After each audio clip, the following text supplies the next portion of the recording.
Hello, my name is Dave Beaudoin, the news editor here at Ballotpedia. Well, it is the day after Election Day. It's been a very late night for all of us as we've been tracking results and covering them. My contact lenses were not going to go in this morning, but we've all been really, really busy, and there's been just a seemingly endless amount of news and information related to everything that happened with the election. So let's just kind of get started and jump in to talk about it. And joining me to do that is Cory Eucalitto, who is the managing editor of our Marquee team. Cory, thanks so much for joining me today. Hey, thanks. All right, so just to kind of get this off the top, is that Ballotpedia's policy regarding calling elections it has been really clearly defined this year. And for top ballot races, meaning Senate, presidential, House of Representatives, governor, those types of things, we are not going to project a winner unless there is a consensus made by a pool of 5 national news outlets. And those 5 are ABC News, CNN, Fox News, NBC News, and the New York Times. So just when you hear us talking about things like calling races and projections, those are the ground rules and parameters that we've been operating on throughout the course of the last 24 hours, of course, and throughout the remainder of this election season. So one of the things that I think is really neat that Ballotpedia is really focusing on and doing is looking at tracking of elections where there's maybe some dispute related to the outcome or maybe a challenge of the outcome. So Cory, could you talk a little bit more about what we're doing in that area? Yeah, sure. So we've prepared to track, given the changing circumstances behind this election that make it really unique, we've prepared for a long time to track all of the lawsuits and recounts and generally the disputes that are going to happen over elections this year. That's part of why we have such a strict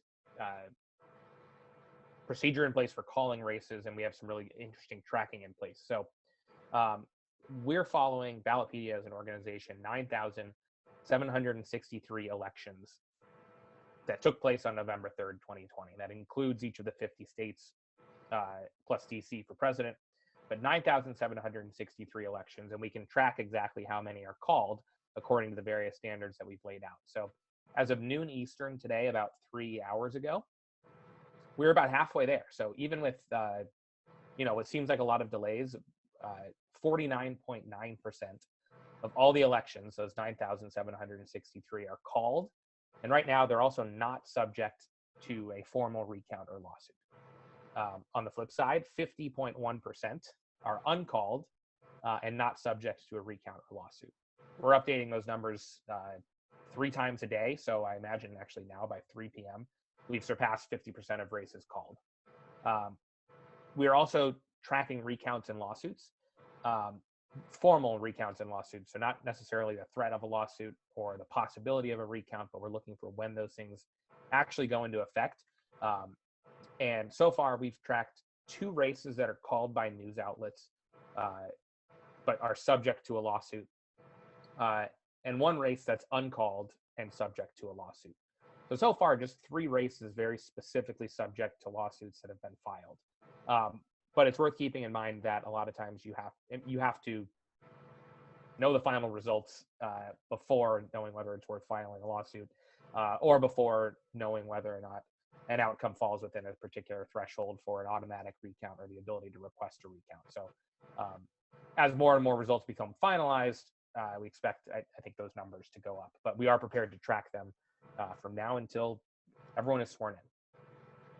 Yeah, and you made a really good point at the outset of that segment, and that is there have been quite a few states, or some states and some jurisdictions that instituted different election process changes as a result of the coronavirus pandemic. Some of them were just process changes that were due to be instituted in the first place. I know at my polling place, they changed the way that we cast ballots. But also the fact is, people challenging, disputing results of races is also something that happens, in the course of pretty much every election. So it'll be really fascinating that we've are going to be really tracking this. Now, before we get to the presidential race, it's interesting we have an intersection with this topic and the presidential race, in that there was at least some discussion about a possible recount related to the presidential race. Can you elaborate on that, Cory? Yeah, so we haven't started formally tracking these because so far it doesn't seem like anything's actually been filed. But in Wisconsin, the Trump campaign has said that they would be asking for a recount. Candidates can request a recount in Wisconsin if the margin is equal to or less than 1% of the vote. And they have to do so by 5 p.m. on the first business day after the state canvass. And so the deadline this year for the state canvass to occur is December 1st. So the canvass can happen before that, but you've got until 5 p.m. the business day after, whenever that occurs. Yes, and also related to the presidential race, we saw earlier this afternoon, as a matter of fact, as we were getting ready to do this, that the Trump campaign has also talked about possibly filing a lawsuit in Michigan, requesting access to certain locations where they're counting ballots.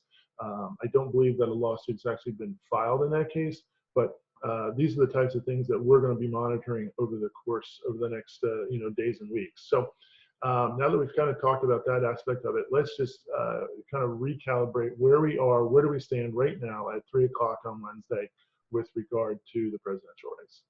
Yeah, so 6 of our battleground states are too close to call by our standards right now, and by many standards.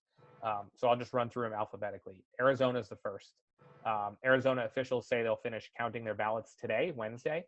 Last we checked, Biden was leading by 3.4 percentage points with about 86% of the votes counted. Georgia is next. Georgia officials say that they're expecting to finish counting their votes today as well. Trump was leading by 1.8 percentage points with about 93% of the votes counted. Next is Michigan. Yesterday, the Secretary of State in Michigan said that they could potentially see a full result of all of the votes cast in Michigan within the next 24 hours. So that would be some point today. And last we checked, Joe Biden was leading by 0.9 percentage points with about 94% of the votes counted. So those are 3. All right, so those are the first 3. What about the second 3 of that group? Yeah, so then North Carolina, Donald Trump is leading now by 1.4 percentage points with about 95% of votes counted, but mail ballots that are postmarked by November 3rd, but can be accepted until November 12th, which is a week from tomorrow. So depending on how those mail ballots go, North Carolina could take a while. We'll see. Pennsylvania is next. State officials have said that they expect to count most of the ballots by Friday. Our last check, Donald Trump was leading by 8.1 percentage points with about 80% of the votes counted. But folks like the New York Times have reported that the uncounted absentee ballots are expected to favor Biden. They're coming in from places like Philadelphia. And finally, Wisconsin, our other battleground. The state expects to finish counting absentee ballots on Wednesday. Joe Biden's leading by 0.6 percentage points with about 99% of the votes counted. And we've seen some calls coming in on Wisconsin, and just honestly in the last 30 minutes or so, but we're waiting for that 5-outlet consensus. So we won't do anything until then. Other states that are just still unresolved, but not necessarily battlegrounds, Nevada is close. Biden's leading by 0.6 percentage points with about 86% of the votes counted. But state officials have said they won't announce any more results until tomorrow at noon. And then other things that are uncalled, Alaska won't count their absentee ballots until next week. And Maine's 2nd congressional district is uncalled. That's good for 1 electoral vote. So where everything is now, Joe Biden has 227 electoral votes and Donald Trump has 213. And you need 270 to win. Yes, so there will be probably some news related to all of those jurisdictions over the coming days and weeks, and obviously we'll be monitoring those on our website and through our newsletter. So thanks, Cory. That's a great summary of where we stand on the presidential race. All right, let's transition now to Congress and the United States Senate. And this year there were 35 Senate seats that were up for election. 23 going into the elections were held by Republicans, and 12 were held by the Democrats. So here we are one day out. Cory, what is the current state of play in the United States Senate? Yeah, so it's 53-47 majority for Republicans going in, 35 seats up. Democrats needed to win 4 seats to win an outright majority, or 3 to get a tie, a 50-50 tie. So Republicans and Democrats now have flipped each 1 seat. Tommy Tuberville beat the Republican Tommy Tuberville beat Doug Jones, the Democrat in Alabama, and Democrat John Hickenlooper beat incumbent Cory Gardner, the Republican, in Colorado. 8 of the other Senate races that we identified as battlegrounds have also been resolved, though they didn't lead to a change in party affiliation. 7 of those seats are Republican holds, 1 is a Democratic hold. In Iowa, Joni Ernst, the Republican, beat Teresa Greenfield, the Democrat. In Kansas, Roger Marshall, the Republican, beat Barbara Bollier to win the seat that's held by Pat Roberts, who is leading the Senate. In Kentucky, Mitch McConnell beat Amy McGrath. In Minnesota, this is the Democratic hold. Tina Smith beat challenger Jason Lewis. In Montana, the incumbent Steve Daines beat challenger Steve Bullock, the Democrat and current governor. In New Hampshire, Jeanne Shaheen beat challenger Brian Messner. In South Carolina, Lindsey Graham beat Jamie Harrison. And in Texas, John Cornyn beat MJ Hagar.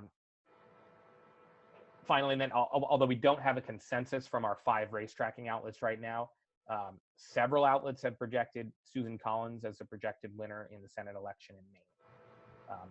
So that's what's been called or on the verge of being called so far. Yeah, of course, that's been a closely watched race up in the state of Maine. And then there are, if my math is right, there are 4 other battleground races that we identified that we have not yet called. Cory, can you give us just a quick overview of where those stand right now? Yeah. In Michigan, John James, the Republican, is leading Gary Peters, the Democrat, 49.2% to 48.9%. So that's very close. In Georgia's regularly scheduled Senate election, David Perdue, the Republican, is beating John Ossoff, Democrat, 50.6 to 47%.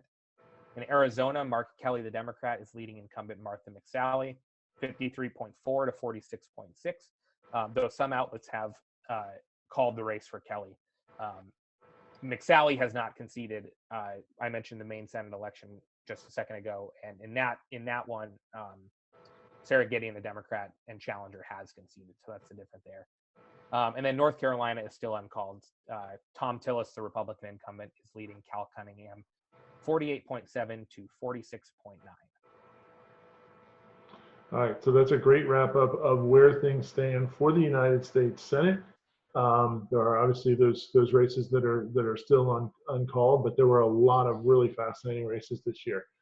All right, and now with this, I always find an election night that there's so much focus on the statewide races that sometimes it can be really hard to keep track of what's going on at the House of Representatives level. So I know using our policy, we have both parties, the Republicans and the Democrats, having flipped 2 seats.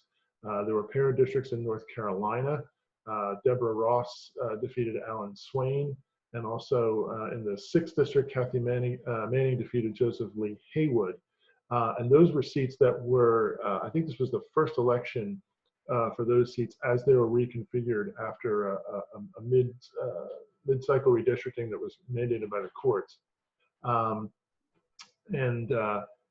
Republicans have flipped 2 districts according to our policy. That was in Minnesota's 7th, where Michelle Fishback defeated incumbent Colin Peterson, who was a longtime incumbent up there.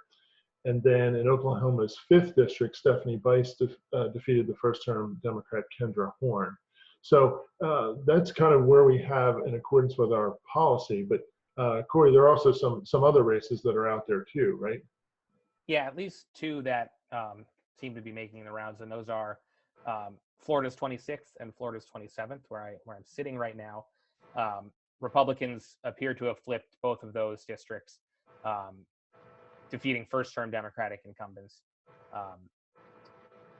so yeah, it's sort of an interesting result in Miami-Dade County, and corresponds with what's been projected as Donald Trump's win in Florida as well.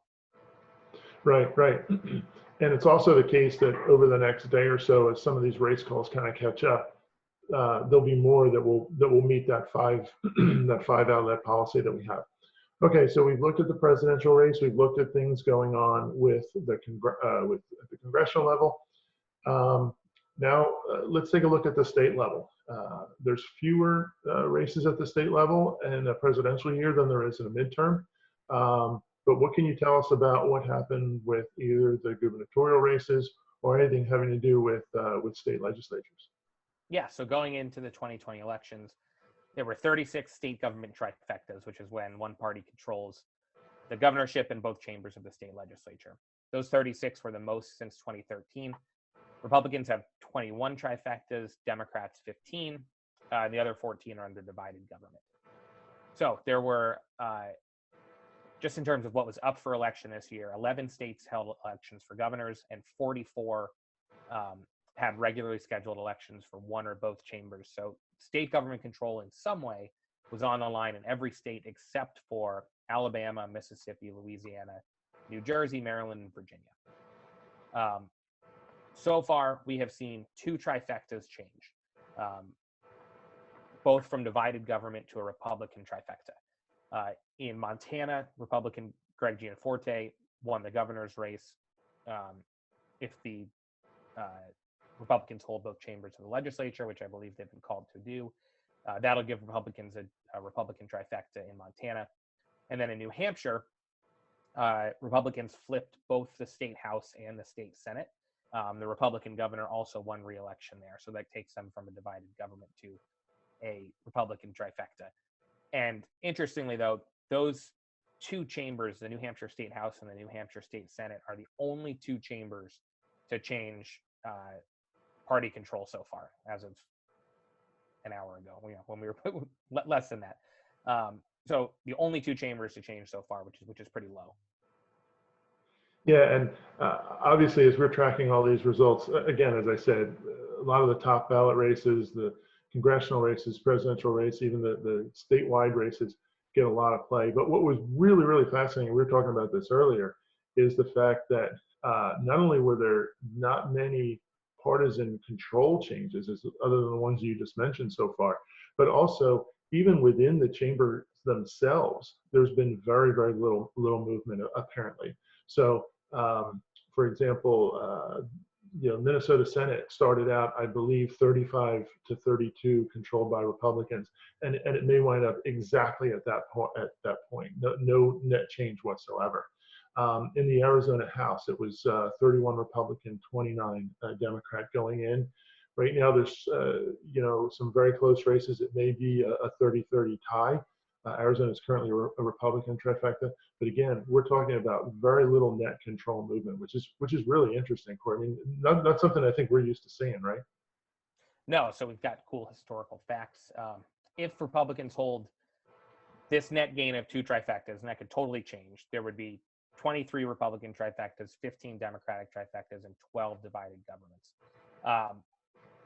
The 38 trifectas that would make would be the most since 1992, which is as far back as our tracking goes right now. And then something NCSL put out earlier today, it's possible this could be the least party control changes in state governments on election day since at least 1944, which is pretty wild. Yeah, you cover elections, and just when you think everything's changing, you run into an election where, in this particular aspect, there really isn't a lot changing. I know one chamber that we really focused a lot of attention on in 2018 after those elections was the power sharing arrangement that happened with the Alaska House of Representatives. I know they, closed their polls pretty late because it's Alaska time. But do we have any update on what happened out there, Cory? Not too much, just that it hasn't changed. So after the 2018 elections, a Democratic minority joined with Republican and independent members to form a minority coalition. And so that gave them a divided government, even though they had a majority of elected Republican members in the Alaska House. And the Anchorage Daily News has reported that those final results are a ways out, but ending that coalition would give Republicans a trifecta in Alaska. But we won't know that for a while. All right, we'll keep an eye on that. So, of course, trifectas, as Cory mentioned, is a situation where one party controls both the governor's office and both chambers of the state legislature. And we have another term that we use to track, control of state government, and that's triplex. And that relates to a situation where one party controls the governor, the attorney general, and the secretary of state. So, any changes or any news relating to those statuses, Cory? Yeah, so there were 36 triplexes going into the election, 19 Republicans, 17 Democratic. Montana changed from divided to Republican. Republicans flipped the governor's office, like I mentioned before, and they maintained control of the Secretary of State and Attorney General offices. So that's Montana. Oregon transitioned from divided triplex to Democratic triplex. Democrats flipped the Secretary of State's office and maintained control of the Attorney General office. I think that the Secretary of State was the only statewide elected Republican there. And there was no gubernatorial election, and Governor Kate Brown is a Democrat. An interesting situation will be New Hampshire, though. Like I mentioned before, New Hampshire, Republicans won control of both the state Senate and the state House. And in New Hampshire, I think it's one of 4 states where the legislature appoints the Secretary of State. And New Hampshire Secretary of State has been in office since, I think, 1976. So he's survived quite a few power sharing changes, but it'll be interesting to see what happens there, where there's a unique situation where the Secretary of State is not elected. Yeah, that will be interesting to keep an eye on. So again, the story with triplex is not too dissimilar from the situation with trifectas. A few changes, but certainly not the number of changes that we have seen in some of the other years that we've been covering here at Ballotpedia. There's been some years where we've had, 6, 8, 10 states that change their status, either going from divided to one party having control or vice versa. So that was a very interesting outcome, I think, that I took away from yesterday. All right, one last thing we wanted to cover, and that is some states hold elections for seats on their state Supreme Court. And those results are still being tabulated in a lot of places. But I think there were a couple pretty notable results.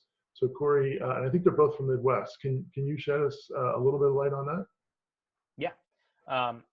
Illinois is the first example. They held 2 partisan elections for state Supreme Court and 1 retention election. Before the election, the balance on the court was 3 Democrats and 4 Republicans, actually. Justice Thomas Kilbride, a Democrat, was up for retention election and conceded defeat. The votes still need to be verified, but if that vote is verified and the defeat stands, it will be the first time in history that an Illinois State Supreme Court justice did not receive 60% of the yes/no retention vote to retain his seat on the court. In the meantime, if that holds, the current justices of the Illinois Supreme Court will choose someone to fill the vacancy, and then Kilbride's seat that he holds now would be up in 2022, which could potentially determine the balance of the Illinois Supreme Court if the justices of each party retain their seats in the other 2 elections. Yeah, pretty wild story there. And Michigan is the other one. Michigan selects state Supreme Court justices through partisan conventions that are then followed by a nonpartisan general election. So the general election looks like a nonpartisan election, but the candidates have already been selected in a party convention, so you have an idea where they stand. There was an open race for 2 seats, basically. One justice running for re-election, another who had hit mandatory retirement. So it's an open race, and the top 2 finishers will fill those 2 seats. So as of earlier today, Chief Justice Mary McCormick, who is running for re-election, had received 31.2% of the vote. She's a Democrat. It's to be in first place in that open race. But in the second place, the race for second place, which would be the other seat, Elizabeth Welch, a Democrat, and Mary Kelly, a Republican, are at 18.9% of the vote and 18.1% of the vote, respectively. And the partisan affiliation of the candidate who's elected to take that second seat could determine partisan balance on the court. So that's another really interesting election to follow along the results of. All right, thank you very much for that. Yes, state Supreme Courts, again, not something that we gets a lot of media attention, but obviously they have, a very important impact on, judicial administration, judicial policy, the court of last resort in most states. So these retention elections, or sometimes partisan or even nonpartisan elections, are really getting increased attention. So that'll be something definitely to keep an eye on. And then before we wrap up, and we've had a ton of stuff to get through, I've really enjoyed going through all this. And I know, Cory, you and I could talk about this stuff for at least another half hour or more. We had a question about asking you to go over the 5 media outlets that we use to determine our race calling policy.